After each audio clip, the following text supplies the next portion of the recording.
Conrad, Charlie, thank you so much for joining me today. I mean, you're both lifers really in the field of the chemicals industry, the net zero transition, sustainability, and green tech. So I think talking about how innovation and collaboration can drive the net zero transition in your industry is a home turf for both of you.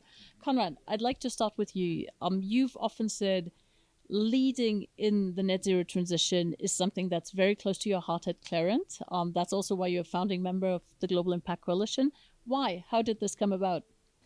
Yeah, our company Clariant is all about chemistry for a cause, for a greater cause. Our purpose statement of the company is greater chemistry between people and planet. And for us, that is really the driver of growth. What made you choose that path of getting together with other companies in the GIC to do this together? Yeah, Clariant is a front runner in sustainability, but we cannot do it alone.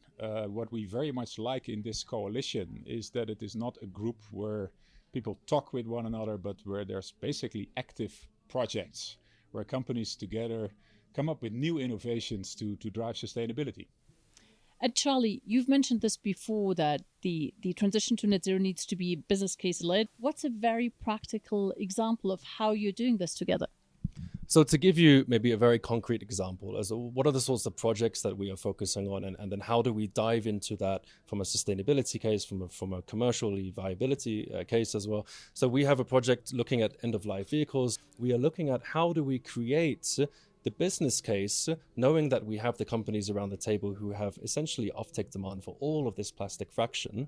And then how do we then link that across from a value chain perspective? So working with the sorters, the dismantlers, the shredders, the OEMs, for example, in order to create a business case that wouldn't have been able to exist if any one company was to try to do this alone. And then, of course, the question is, how are you then able to scale this through the Global Impact Coalition members?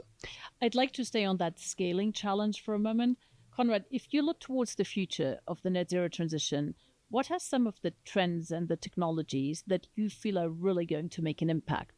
Yeah, sure. Well, if I look at this from a Clariant perspective, what for us is a key development is the energy transition.